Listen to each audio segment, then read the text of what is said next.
carriers, because the kind of carriers that require to get criminals out of the caves and gorges are the type that cannot fall under the fire of these bandits.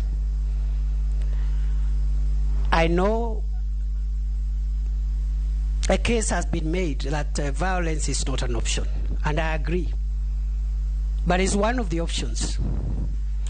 It's one of the options. It's not the only option, but it's the one of the options. Because what language are you going, what discussion are you going with a criminal who has stolen 100 cows from an innocent person and is hiding in a gorge? What is he doing in a gorge in the first place?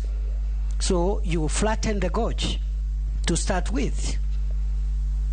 Then now you can, because what is he doing in a gorge with people's livestock?